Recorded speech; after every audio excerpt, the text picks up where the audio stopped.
The Roving Eye. This is an exhibition of 8 countries from Southeast Asia. It's a very dense exhibition that's really been put together especially for the Istanbul audience at Arte. The production has taken at least 2 years. It's a complex show, not just because the artworks really have been selected as the best available in Southeast Asia over a span of 3 to 4 generations. Some of the artists in this exhibition were actually born in the 40s, but also because it was important to find a thematic for this exhibition that would truly work for the Istanbul audience and deliver some important connections. The exhibition has been designed not only to have a large scope to give a broad flavor of Southeast Asian contemporary art in terms of nations and different types of practices. It has deliberately been constructed to bring forth some of the key strands, the key traits of Southeast Asian contemporary art. Without getting into a huge discourse on the subject, I think these would be an understanding of a certain conceptual approach that is undertaken by most of the artists in this exhibition. This means that the works are not necessarily literal in terms of the message, and yet they still are often very social in terms of message, very much aware of life and society in the various countries and the various cultures. The work of art is designed to bring in an audience, to go and fetch out and seek out audience involvement, and a number of works in the show do that quite tangibly. The audience is expected to penetrate the work and use the work. Many works of art show different media in this exhibition. It's quite important because, again, this is a characteristic of Southeast Asian art, the ability of artists to cross the spectrum in terms of disciplines. So you see, for example, ceramics and paper, a lot of installation, and indeed a number of interactive installations that are produced really to engage the audience in a very physical and direct way. And this is not something that is done in order to create the experience. It's very much something that the artists deliver in order to bring the audience into the ideas, into the motor, the key ideas of the work of art. So these are not works of art that are formal for the sake of form. They are works of art that really use form, use aesthetics, use composition and all the sort of classic visual devices in order to bring audiences into some very important and often social and political ideas that aim to improve society and progress from the current situation. Even though artists use very different types of media and materials in their works, they consistently seek to speak directly to the audience. Another work that's dissimilar to Suti's in terms of form, but in the end engages in the same sort of way, is Alwin Riamillo's grand piano work, one of a longer series whereby the artist uses a grand piano in the exhibition space to invite the audience to sit down and play, and therefore contemplate the numerous ideas that he inscribes and narrates on the piano itself. He discusses the history of the Philippines, its contentiousness, colonialism, different types of 20th century political events, but also marries this narrative with a very personal story linked to his own family's history as a piano-producing family. A different type of work that is also, to a certain extent, a political or social challenge to the system, the status quo, would be Suti Kunavichayanon's series History Class, the latest edition of which includes 23 desks on the second floor of the Arte space.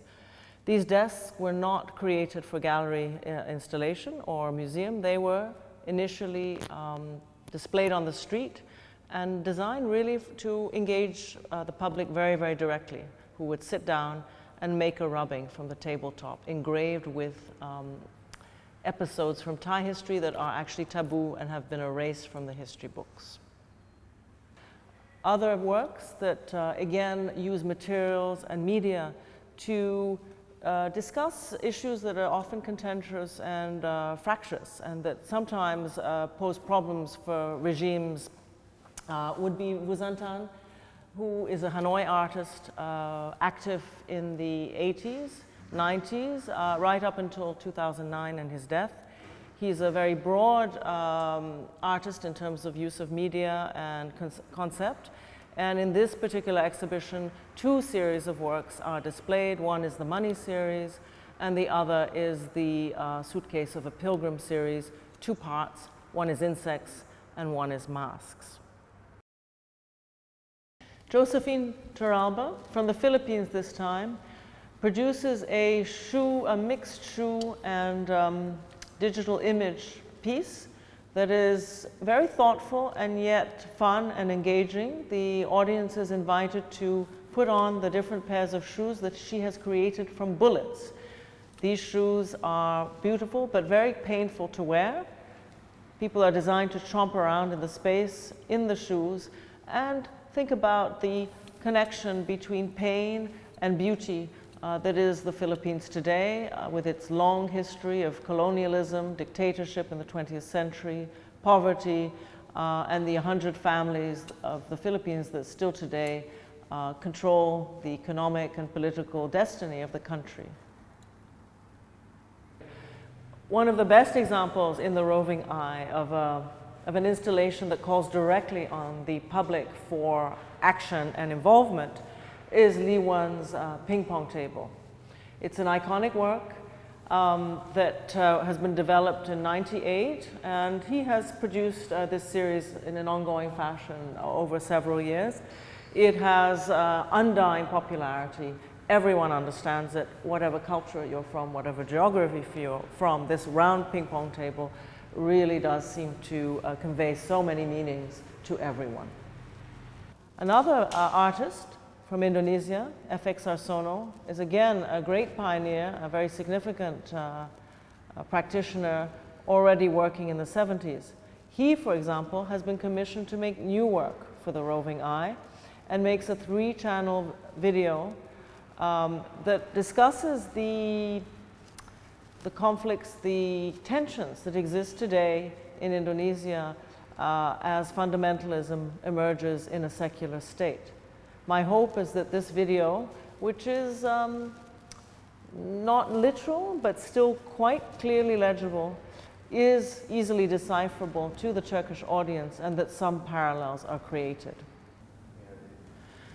Some traditional media in this exhibition from Vietnam are ceramics, and there are two artists from respectively Hanoi, Nguyen Van Cung, and Saigon, Huy Con Can, who contribute ceramics and use the medium in different ways to pinpoint issues that reflect contemporary life in Vietnam today.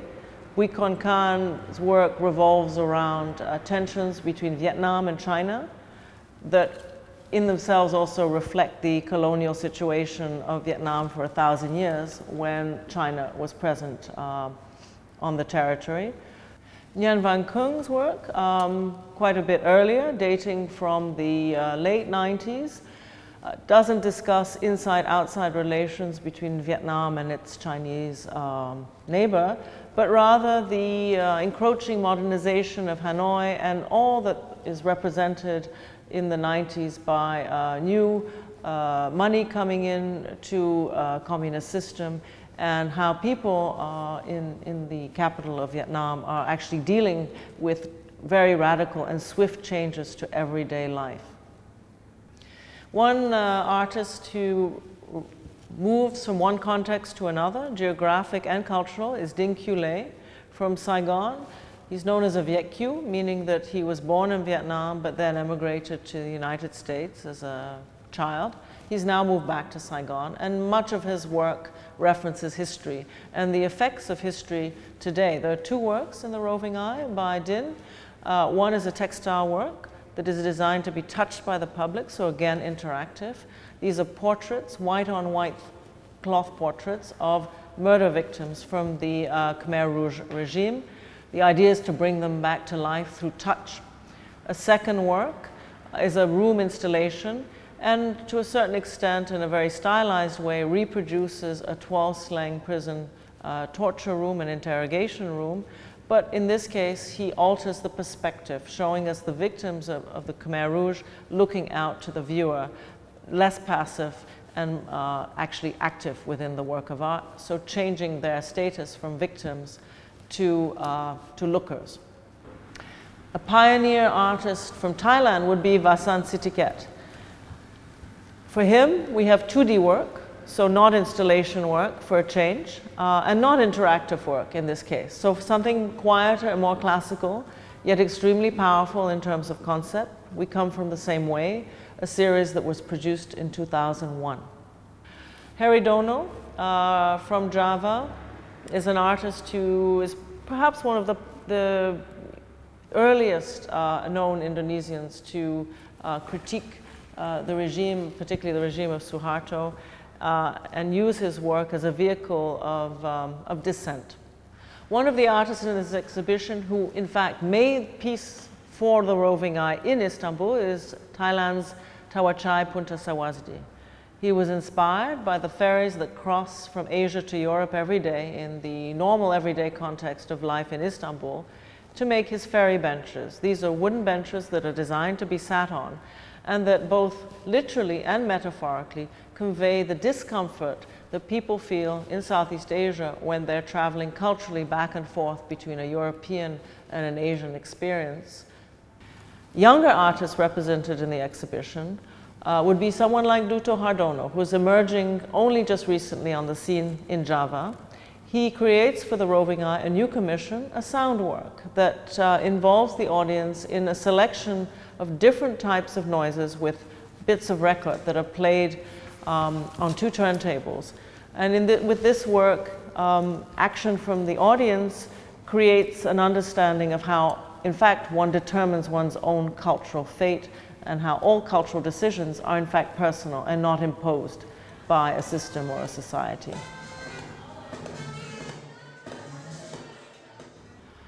Not all works in this exhibition are social or political critique. In fact, that's not really the goal here. What we're trying to do is show installations and works that discuss multiple perspectives. An artist from Thailand, Arya, female artist, active for several decades, has 2 works in the Roving Eye. One is I'm Living, video work on a single screen, and the second is Thai Medley, a large and very impressive and moving 3-screen, 3-channel video dealing with death, redemption, exclusion, and inclusion. I've stressed in the discussion of all these artworks the social and critical nature of the ideas they contain, but in the end it's really about the fact that this is all art, and all these things are constructed with beauty in mind and really do look very good. I hope that the aesthetic qualities, the formal qualities of this exhibition will stand out, and that the Istanbul public will come and enjoy the works for their seduction, their visual and formal seduction, and then from there can penetrate the numerous ideas that they present.